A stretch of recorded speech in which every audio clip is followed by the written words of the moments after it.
Bismillahirrahmanirrahim. Assalamu alaikum. We are on theorem number 2, chapter number 9.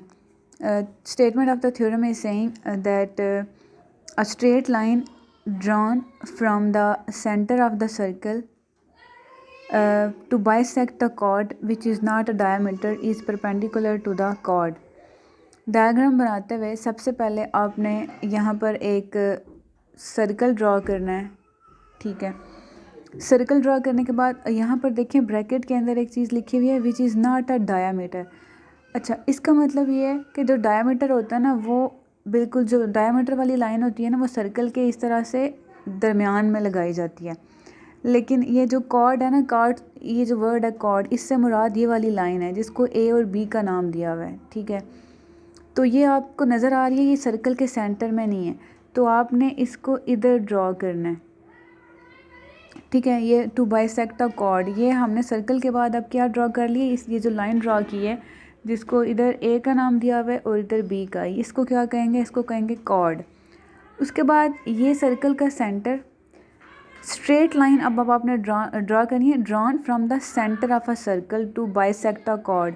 यहाँ से हमने सीधी straight line draw करनी है और हमने किसके ऊपर ड्रॉ की है, कॉर्ड के ऊपर, और इसने कॉर्ड को बाइसेक्ट कर दिया ना अब, यानी कि अगर आप देखें तो ये जो ओ पॉइंट था जहाँ से इन्होंने लाइन ड्रॉ की थी एम के ऊपर, तो बाइसेक्ट कर दिया था उसको, ए बी लाइन को दो पार्ट्स में डिवाइड कर दिया था, ठीक है। इसको आपने फिर ओ का नाम दिया था और इस पॉइंट को आपने फिर एम का नाम दिया हुआ है, ठीक है। तो ये पॉइंट्स आपकी डायग्राम के, सर्कल के बाद आपने ये ए बी कॉर्ड ड्रॉ करनी है। उसके बाद from centre of the circle आपने एक लाइन ड्रॉ करनी है, ठीक है। और ये जो लिखा हुआ है ना कि to bisect a chord which is not a diameter, इसका मतलब ये है कि जो लाइन है वो सेंटर में नहीं है बल्कि नीचे है, इस परपेंडिकुलर टू द कॉर्ड। तो अगेन ये जो लाइन है जिसको ओ एम का नाम दिया हुआ है, ओ एम जो लाइन है ये परपेंडिकुलर है किसके ऊपर, ए बी के ऊपर, ए बी के ऊपर बिल्कुल सीधी आ रही है ना, तो इसलिए बोला हुआ है।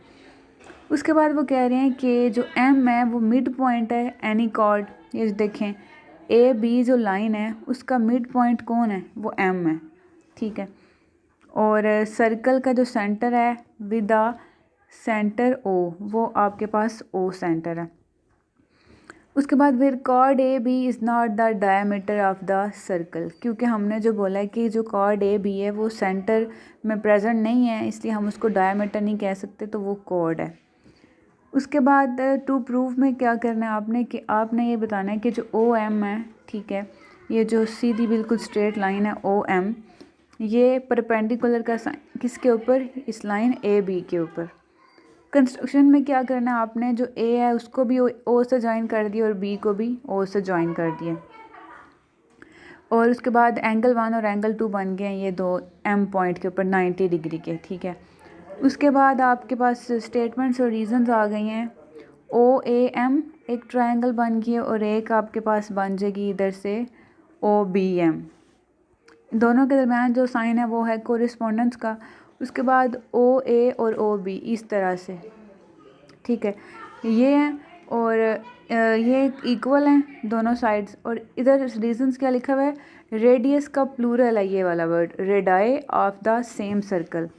अच्छा, यहाँ पर एक सर्कल हो ना, अगर उसके सेंटर से इस तरह से लाइन ड्रा करें ना तो उसको रेडियस कहते हैं, ठीक है।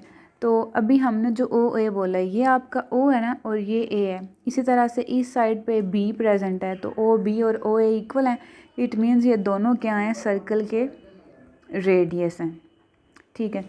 उसके बाद A M is equal to B M, ये जो बिल्कुल नीचे लाइंस हैं, ए एम और बी एम का डिस्टेंस इक्वल है तो हैं भी कॉमन, ओ एम लाइन है जो सीधी बिल्कुल, ये कॉमन है ना। उसके बाद O A M is congruent to O B M, और रीजंस में लिखा हुआ है side side side is congruent to side side side, यानी कि जो दो मेरे पास इधर ट्राइंगल्स बन जाएंगी, राइट एंगल ट्राइंगल्स बन रही हैं, ठीक है। एक इस तरह से है ओ ए एम और दूसरी ओ बी एम, तो दो ट्रायंगल्स हैं और दोनों राइट एंगल ट्रायंगल्स हैं, तो इसलिए दोनों क्या हैं, कॉन्ग्रुएंट हैं, और दोनों की जो साइड्स हैं तीनों वो भी बिल्कुल इक्वल हैं। उसके बाद जो दो एंगल बन रहे हैं, एंगल 1 और एंगल 2, उसको बोला हुआ है corresponding sides of congruent triangles.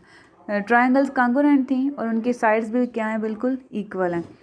उसके बाद मेजरमेंट ऑफ एंगल 1 + 2 AMB, ये जो इसको 180 के इक्वल बोला हुआ है क्योंकि दो एंगल्स बन रही है ना, एंगल 1 और एंगल 2, ठीक है, ये वाले, और ये दोनों 90 डिग्री के। तो 90 और 90 क्या हो गया, ये उन्होंने बताया भी हुआ है कि एक एंगल 90 के, तो 90 और 90 को ऐड किया तो बन गया 180।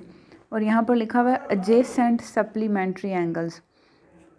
180 का एंगल है ना, तो इसलिए इसको सप्लीमेंट्री बोलते हैं। और एडजेसेंट जो वर्ड है, इसका मतलब ये होता है कि 1 और 2 जो एंगल हैं उनका जो कॉमन पॉइंट है OM, ठीक है, जहाँ पे बाइसेक्ट किया वो कॉमन है ना दोनों में, दोनों की एक ही है, तो इसलिए एडजेसेंट बोला हुआ है।